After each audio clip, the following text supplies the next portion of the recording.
30 years of teaching mathematics, what I've learned. After 30 years of teaching and coaching both face-to-face and remote mathematics classes in high schools, colleges, and universities, here are some of the things I learned.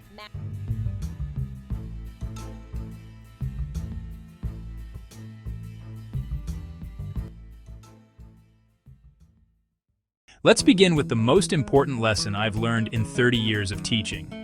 It's a simple truth, but one that's surprisingly hard for people to accept. Nobody is bad at math. It's a myth, a story we tell ourselves. But I can assure you, after decades in the classroom, I've never met a single person who was fundamentally incapable of understanding mathematical concepts. What I have met, time and time again, are people who have been convinced they are. They've been led to believe in a math gene that they simply didn't inherit. This belief is more damaging than any difficult equation because it closes the door before the journey has even begun. It creates a fixed mindset, a wall that seems impossible to scale. The single biggest obstacle I encountered in 3 decades was never the quadratic formula or integration by parts. It was the sentence, "I'm just not a math person," usually delivered in the first week of class, often with a shrug of resignation. I remember a student named Alex, a bright, creative kid who excelled in history and art. On our first day, he stayed after class and told me, almost as a warning, "Just so you know, I'm terrible at math. I've always been the artsy one, not the numbers one." He had already decided his fate in my class. He saw numbers as a foreign language he could never learn, and his past experiences had only reinforced that belief. This wasn't defiance, it was a deeply ingrained defense mechanism. Somewhere along the way, often in middle school, a time of immense social and academic pressure, a student had a bad experience, fell behind, and decided the subject wasn't for them. Perhaps it was a single test they failed, a concept that didn't click while the rest of the class moved on, or a moment of being embarrassed at the board. That one negative event metastasizes. They start to think, "I'm not getting this, so I must be stupid." The next topic builds on the one they missed, and the gap widens. Soon, they're not just behind, they're lost. The anxiety builds, and the belief that math is not for me becomes a core part of their academic identity. Undoing that belief is half the job. Before I can teach them about slopes or polynomials, I have to teach them that they are capable of learning. But here is the beautiful part. That belief can be undone. It's fragile. It's built on a foundation of fear, not fact. All it takes is a crack. Once a student experiences even one genuine moment of, "Oh, I actually get this," everything changes. It doesn't have to be a massive revelation. It can be as small as finally understanding why a negative times a negative is a positive, or seeing the visual logic behind the Pythagorean theorem. In that instant, the wall develops a hairline fracture. The fear recedes, replaced by a flicker of curiosity and confidence. That single spark of understanding is the most powerful tool in my arsenal. It's the moment a student stops seeing themselves as bad at math and starts seeing themselves as someone who is learning math. And that shift in perspective makes all the difference. 1. Confusion is not failure. It's the beginning of learning. Early in my career, I rushed to rescue students from confusion. Question at the right moment, rather than giving the answer. 1. Speed is not the same as understanding our system. Given time and space, they flourished. Rapture. 1. Remote teaching taught me things the classroom never did. When the world abruptly shifted online, I'll admit, I was a skeptic. I had spent decades honing my craft within the 4 walls of a classroom, feeding off the energy of a live audience, reading the subtle cues of a furrowed brow or a sudden spark of understanding in a student's eyes. My initial reaction was one of loss. I worried that the magic of teaching, the human connection that fuels all real learning, would be lost in translation, reduced to a grid of tiny pixelated faces. I braced myself for what I assumed would be a diminished, diluted version of the real thing. In a physical classroom, I might say, "Okay, Now find the roots of this quadratic equation. Online, that wasn't enough. I had to break it down into a multi-step written guide. Step 1. Identify your A, B, and C values. Step 2. Plug them into the quadratic formula, which you can find linked in the chat. Step 3. Calculate the discriminant first to see how many solutions you'll have. This forced precision, this need to anticipate every question, made my teaching more robust. It wasn't just about surviving online. It was about building a better, more organized, and more intentional framework for learning. And then, something truly remarkable happened.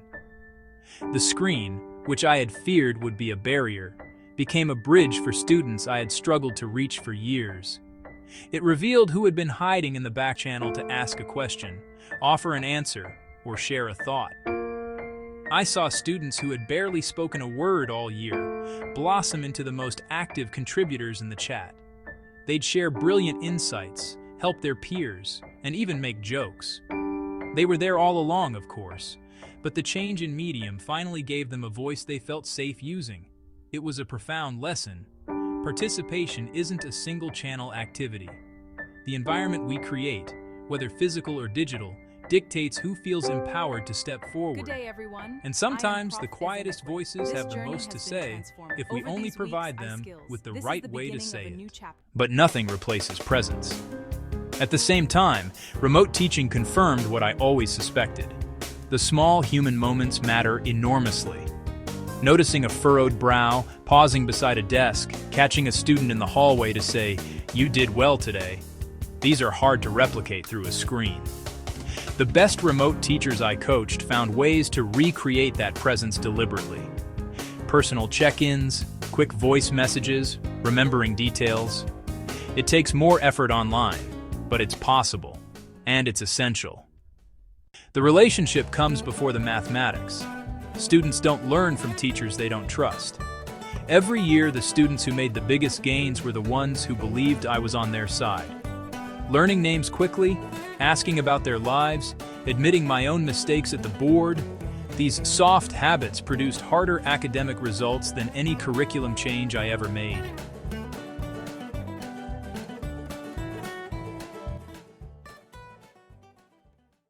The most valuable moments in my classes were rarely the polished examples.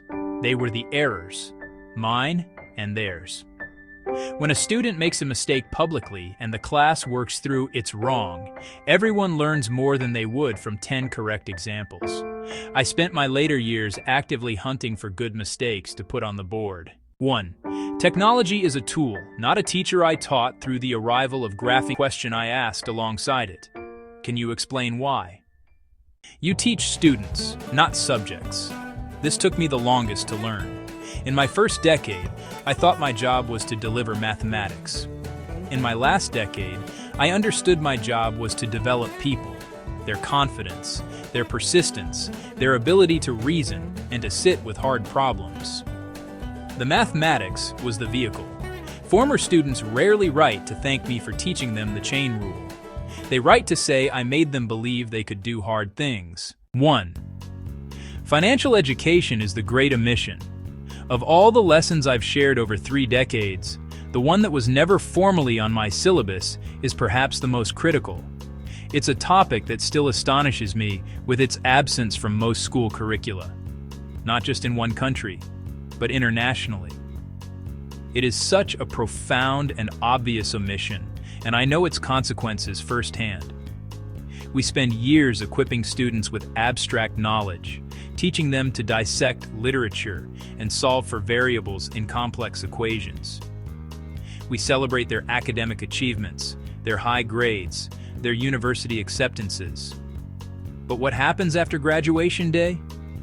We send them out into a world that runs on money, yet we have failed to teach them the language of that world. I remember my own journey vividly. After earning multiple graduate degrees, after years spent in the hallowed halls of academia, I found myself sitting at my own kitchen table, staring at a pile of student loan statements and my first credit card bill. I felt a sense of dread that was completely unfamiliar. I could derive a complex proof, but I couldn't decipher the terms and conditions of a simple loan. No one had ever taught me how to manage my own finances. Why? Because it was never in the curriculum. It was assumed knowledge, something you were meant to just pick up. But for so many, that simply doesn't happen. We teach our students to solve for X, a hypothetical unknown, yet we send them into adulthood without the tools to manage the very real and concrete challenges of their own financial lives. They enter the workforce without truly understanding how to create a budget. And a budget isn't a punishment, it's a plan. It's the simple act of telling your money where to go instead of wondering where it went. It's the foundation of financial freedom. We let them sign up for their first credit card without a clear grasp of what an annual percentage rate, or APR, truly represents. They see a 20% APR and might not immediately recognize it as the staggering price they pay for borrowing money, a cost that can quickly spiral out of control if not managed with discipline. And most critically, we fail to teach them about the most powerful force in the financial universe: compound interest. Albert Einstein is often credited with calling compound interest the eighth wonder of the world. It's a double-edged sword.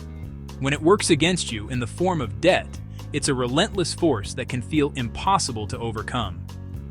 But when it works you in the form of savings and investments, it is the single most powerful tool for building wealth over a lifetime.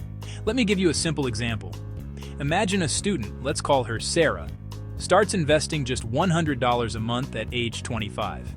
If she earns a reasonable 8% average annual return, by the time she is 65, that consistent small investment will have grown to over $340,000. But here's the magic. Her total contribution was only $48,000. The rest, nearly $300,000, is the result of compounding.